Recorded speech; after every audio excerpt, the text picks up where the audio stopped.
Hello everyone, स्वागत है आप सभी के पसंद यूट्यूब चैनल राजगेश में सभी मित्रों को सुप्रभात। 69,000 भर्ती अपडेट, मॉर्निंग की अपडेट है। कई प्रमुख अखबारों से कई इंपॉर्टेंट न्यूज़ अपडेट को कवर करेंगे, जिनमें प्रमुखता से बात करेंगे।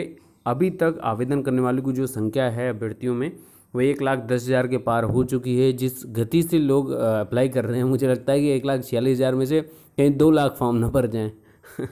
बहरहाल इस पर कई इंपॉर्टेंट चीज़ों को और भी कवर करेंगे।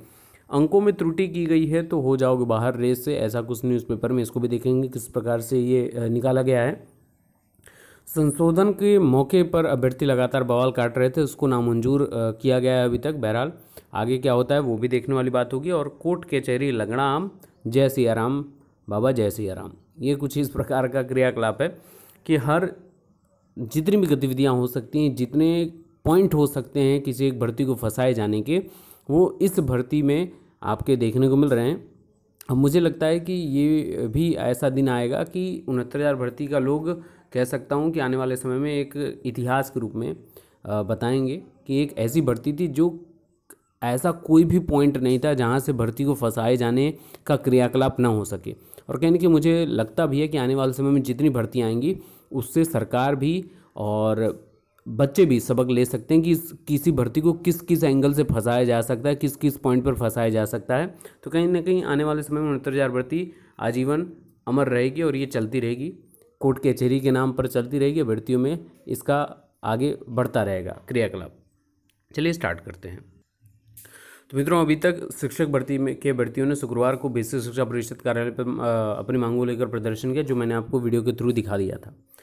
अब तक 1,10,000 से अधिक लोगों ने आवेदन कर दिया है और काउंसलिंग के लिए वेबसाइट पर आवेदन की संख्या 1,10,000 के पार हो चुकी है। शुक्रवार को 30,000 से अधिक आवेदन किए गए हैं और 1,46,000 आवेदकों में से 1,10,000 के अधिक आवेदन कर चुके हैं। अब 36,000 ही आवेदन शेष हैं।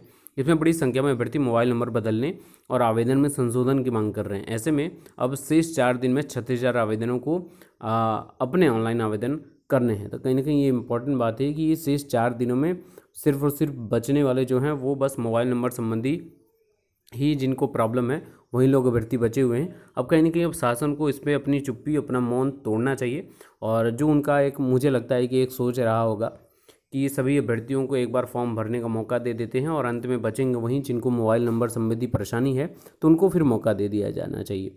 अब सभी को मुझे लगता है कि जिन्होंने फॉर्म भी भर लिया है और जो लोग लीगल टीम के लोग भी हैं, वो अब इस पर प्रमुखता से ध्यान देना चाहिए। हालांकि लीगल टीम के लोग लगातार प्रयासरत हैं, चाहे सांसद के माध्यम से, चाहे विधायक के माध्यम से, मंत्री के माध्यम से।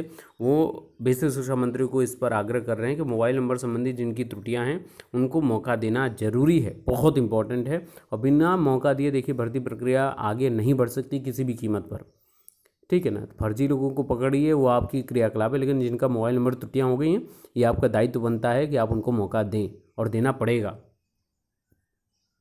देखिए, परिषद का कहना है कि अब परीक्षा पास होने के बाद काउंसलिंग में गलती पकड़े जाने के डर से अभ्यर्थी आवेदन में संशोधन की मांग कर रहे हैं।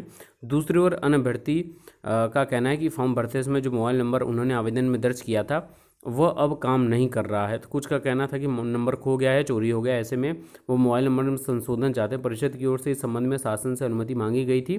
अभी तक इस बारे में कोई निर्णय नहीं होने से असमंजस की स्थिति है। ये मैंने पहले बता दिया था शुरुआत में ही, जब ये प्रेशर क्रिएट किया गया था लोगों के द्वारा कि मोबाइल नंबर संशोधन हो, तो शासन पर ये बात कही गई थी। अब शासन के द्वारा जब तक ये क्रियाकलाप नहीं आता, उत्तर नहीं मिलता प्रत्युत्तर के रूप में आप लोगों को, अभी तक देखिए प्रेशर के क्रिएट होने से भर्तियों ने इतना प्रेशर क्रिएट किया, इसी वजह से हेल्पलाइन डेस्क और ईमेल आईडी पर इन्होंने बात की है और इन्होंने आपके सॉफ्टवेयर में, वेबसाइट पर ये बात रखी है बस सिर्फ और सिर्फ अभ्यर्थियों के हित के लिए, अभ्यर्थियों के प्रेशर की वजह से। लेकिन अभी तक शासन से जब इस पर अनुमति नहीं मिली है तो ये अपने से क्रियाकलाप कैसे कर सकते हैं।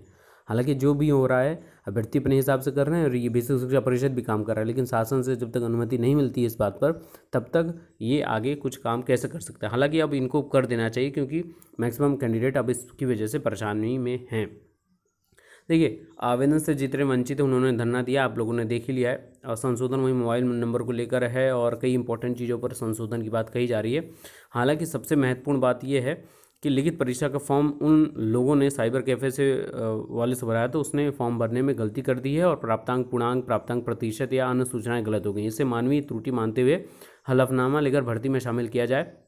धरना देने में कई अभ्यर्थी इस पे संबंधित थे, लेकिन अब इस पर क्या क्रियाकलाप होता, क्योंकि अगर मैं बात करूं कि 69,000 सहायक अध्यापक भर्ती में आवेदन में संशोधन की मांग को नामंजूर कर दिया गया है। हाईकोर्ट ने गलत प्रश्नों के मामले में सरकार को ब्यौरा तलब किया, जो 28 मई की आपकी डेट लगी है दोनों जगह पर। ठीक है, तो ये तो अपनी बात है, क्योंकि मैंने बोला ना कोर्ट कचहरी लंगड़ा आम, जय सिया राम बाबा जय सिया राम, वहीं वाला हाल है यहाँ पर भी। कोर्ट कचहरी एकदम आम बात हो गई है लोगों के।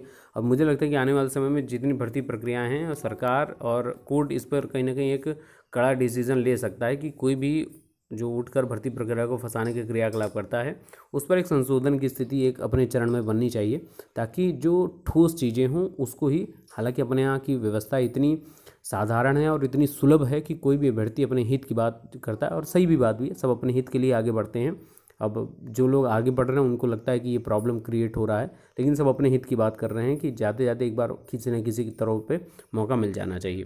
बहरहाल सबसे महत्वपूर्ण बात यहाँ पर यह है कि परीक्षा में सफल अभ्यर्थी फॉर्म संशोधन को दे रहे हैं प्रत्यावेदन, फॉर्म में गलत अंक भरा तो रेस से हो जाएंगे बाहर।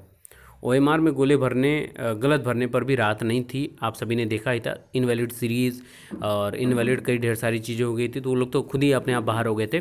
तो भर्ती की लिखित परीक्षा कराने वाली संस्था परीक्षा नियामक प्राधिकारी के सचिव अनिल भूषण चतुर्वेदी ने परिणाम जारी होने के तत्काल बाद कार्यालय के बाहर नोटिस चस्पा कर दिया था कि नोटिस के अनुसार जो परीक्षा के समय निर्गत OMR उत्तर पत्रक में प्रश्न पुस्तिका सीरीज के गोले को काला न करने या त्रुटिपूर्ण अंकित करने पर उसका मूल्यांकन नहीं करने के शासन के निर्देश दिए हैं।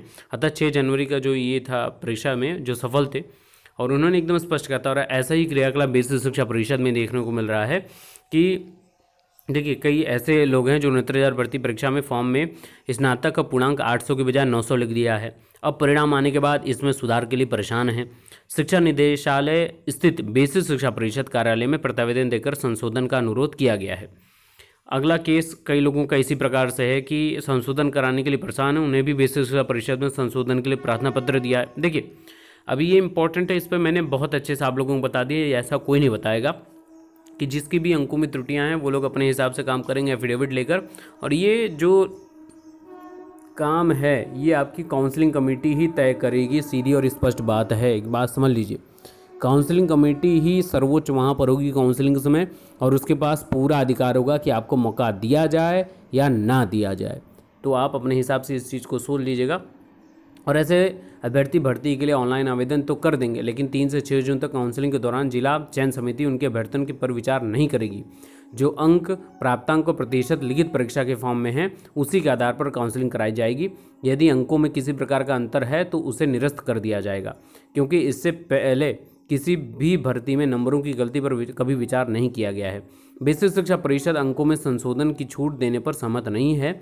हालांकि फिलहाल इस मामले पर कोई अधिकारी कुछ बोलने को तैयार नहीं है। अब कई ढेर सारी चीज़ें यहाँ पर हैं। अब ये महत्वपूर्ण निकल कर आ रही है, देखिए कोर्ट कचहरी वाला यहाँ पर भी है कि ऑनलाइन आवेदन के विज्ञापन को चुनौती दे दी गई है। फिरोजाबाद के रोविंद सिंह ने हाईकोर्ट के लखनऊ खंडपीठ में याचिका संख्या 4262/2020 कर 18 मई को जारी शिक्षक भर्ती के आवेदन की विज्ञापन को चुनौती दी है। रोविंद का कहना है कि 69,000 भर्ती के पहले चरण में 5% अंकों में छूट का लाभ लेकर उत्तीर्ण होने वालों को अंतिम रूप से उन्हीं के वर्ग OBC, SC, ST व अनारक्षित वर्ग में समायोजित करना चाहिए। दावा किया गया है कि लोक सेवा आयोग में यह व्यवस्था 18 दिसंबर 2019 में लागू है। उत्तर प्रदेश उच्चतर शिक्षा चयन आयोग में यह व्यवस्था पहले से ही लागू है। तो कहने के देखिए हर तरीके से मैंने बोला ना कि भर्ती प्रक्रिया किस किस एंगल से फंसाई जा सकती है, किस किस त्रुटियों की वजह से कोर्ट के शरण तक खींचा जा सकता है, ये आप सभी जान सकते हैं। बहरहाल इस पर अब शासन और बेसिक शिक्षा परिषद और कोर्ट क्या निर्णय लेती है वो आने वाला समय ही बताएगा। और अंत में कुछ महत्वपूर्ण चीज़ें हैं, जैसे किसी लोगों को प्रोविजनल या डिग्री नहीं मिल रही तो अपने संबंधित कॉलेज, अपने महाविद्यालय से संबंध कर लें, क्योंकि मैक्सिमम जगह देखिए प्रोविजनल डिग्री के लिए EVV में इलाहाबाद विश्वविद्यालय में लाइन लगी हुई है। मैक्सिमम जगह मैं बता रहा हूँ कि मैंने कल ही बता दिया था, एक आपका मेरठ का जो आपका चौधरी चरण सिंह यूनिवर्सिटी है वहाँ पर दिया जा रहा है, और वाराणसी में महात्मा गांधी काशी विद्यापीठ में दिया जा रहा है, यहाँ पर इलाहाबाद विश्वविद्यालय में दिया ही जा रहा है संबंधित विश्वविद्यालय से संबंधित महाविद्यालयों में। तो अपने अपने विद्यालय से संपर्क कर लीजिए, और डिग्री नहीं तो प्रोविजनल का प्रावधान कर लीजिए, क्योंकि ये बहुत महत्वपूर्ण है। हर विश्वविद्यालय कर रहा है, तो कहीं ना कहीं आपसे एक प्रश्न पूछा जा सकता है अगर आप नहीं लेकर जाते हैं कि हर विश्वविद्यालय को हमने आदेश दे दिया, हर जगह से वो क्रियाकलाप हो रहा है, तो आपने लिया क्यों नहीं, ये सबसे बड़ा प्रश्न उठेगा। हालांकि आपकी लॉकडाउन की स्थितियाँ जो हैं वो अलग मैटर करेंगी। इस पर अपने साथी से, क्योंकि मैं देख रहा हूँ कई लोग यहाँ से ऐसे हैं कि अपने जो जैसे कुछ मित्र हैं जो लोगों से मैंने बात की, वो झांसी के हैं, ठीक है, वो झांसी से हैं और इनके मित्र यहाँ पे इलाहाबाद विश्वविद्यालय यहाँ पे प्रयागराज में अवस्थित हैं। उनसे डायरेक्ट फ़ोन से बात कर कर इन्होंने एक निवेदन पत्र दिया कि वो लॉकडाउन की स्थिति में फंसे हुए हैं। तो उनसे आप निवेदन पत्र लिखकर बातचीत हो गई और यहाँ से उन्होंने पोस्ट कर दिया उनका डिग्री लेकर। तो ये कहीं ना कहीं ये अपने साथियों से बात कर लीजिए, कर्मचारियों से जो भी संबंधित हो या आपके रिश्तेदार हों उस विश्वविद्यालय के पास में, तो उनसे संबंधित बात करके ये क्रियाकलाप आप करा सकते हैं। कहीं ना कहीं ये इस पर आपको ध्यान जरूर देना होगा, ठीक है। बाकी लेटेस्ट अपडेट के लिए बने रहिए राय एजुकेशन के साथ। Best of luck, thank you so much.